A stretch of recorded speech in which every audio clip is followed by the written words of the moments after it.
Hey everyone, Andrew here and welcome to the first video for the Australian Grand Prix weekend. F1 is back, the testing is over and it's time to start racing once again, and the journey to see who's going to be the new 2015 World Champion begins. Lots of controversy in the off-season which has been talked enough about at long length, but really the big story going into this weekend is the ongoing situation at Sauber. So if you're not aware of this, first of all, where have you been? Because it's been dominating the headlines the last couple of days in the world of Formula 1. Basically, due to a court order, Sauber have got to get 3 drivers into 2 cars this weekend. Enough has already been said about how this is a farce. I completely agree. I really think it's up there in one of the worst messes a team has got itself into in the last 15 years. I think this is on a parallel with Renault and the whole Crashgate scandal. I kind of feel sorry for Guido van der Garde. He's fully within his own right to fight this, because from the sounds of things he's quite clearly been shafted by the team management. And I also feel very sorry for the engineers that once again it's going to be the same situation that Caterham had, that due to the stupidity of people who don't know how to run a Formula 1 team, they're going to be the ones that are going to get in a real mess here with their livelihoods. I mean, I'm listening to FP1 at the moment. You've got Ericsson and Nasser both sat in the cars, and Lee McKenzie's just made a very good point. They're sat in there, not going out, but not getting out of the cars. It's almost as if they fear, oh, if I'm the first driver to get out, Guido's going to jump in my seat. It's an absolutely ridiculous situation, and heads have got to roll for it. Personally, I feel Manisha Kaltenborn should just resign. I've seen plenty of comments saying, as an ex-lawyer, she should know better. She should know better. It's, as I say, a complete farce. Away from this situation, she has taken that team back massively.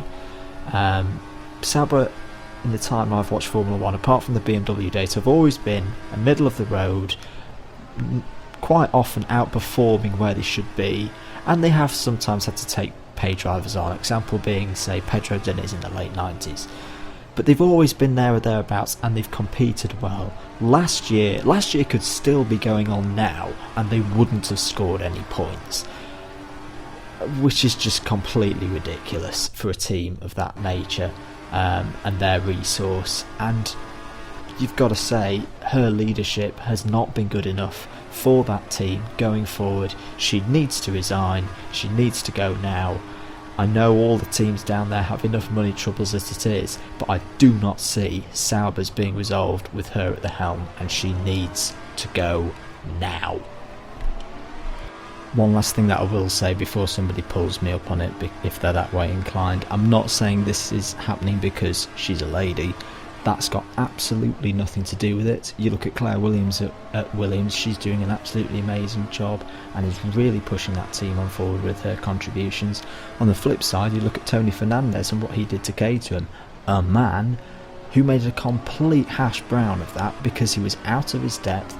He didn't know what he was doing. Yes, he may be very clever and have a successful career in other fields, but this motorsport engineering in particular is such a weird and intricate industry. You need to know and have the experience of what's going on, and I'm afraid Kaltenborn does not have that. As for who I think is going to do well this weekend, I'm probably going to leave that to a second video. I'll see how practice pans out over the next couple of hours, so tune back in for that. I think the real mystery is how McLaren are going to run. I think they'll be quite quick. The car does seem to have pace, but it's whether it'll be able to get to the end of races or not. That's going to be a real question.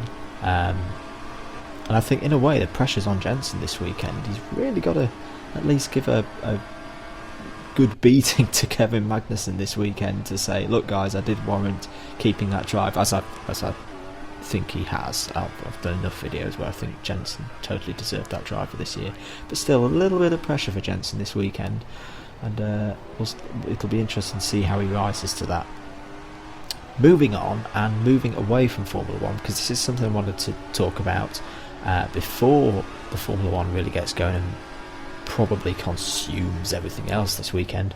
Formula E is back. Formula E is back this weekend. First trip to the United States. They're racing around the streets of Miami, and I reckon we're in for an absolute cracker again.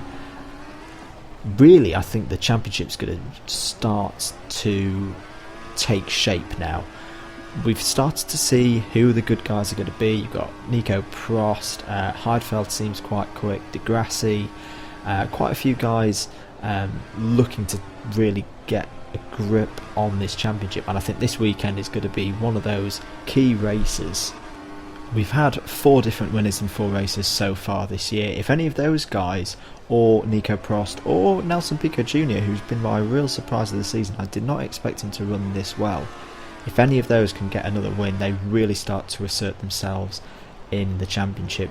You've also got a group of guys in the middle as well who really need to pull out the stops. I'm thinking people like Bruno Senna, Karen Chandok, Jarno Trulli. If they don't have a really strong weekend, they're going to have to start thinking that this first inaugural championship isn't going to be theirs. Put in the comments below who you think is going to do well in the Formula E and the Formula 1 this weekend. I'd be really interested to know your thoughts, guys. So that's the end of today's video. If you've enjoyed it, do press that like button, it's really well appreciated. If you want to see more from me, more gameplay videos and more of my onboard karting videos and a couple of vlogs that I'm starting to do as well, then click that subscribe annotation in the top right hand corner or the normal subscribe button below. On the screen are 2 annotations to recent videos. One is my last scenario mode video, which is a little walkthrough series that I'm having a good bit of fun with, and the other is my last karting video from Buckmore Park, round 2 at Elf Park this weekend, so look out for those. Hope you've enjoyed the video. Have a good day.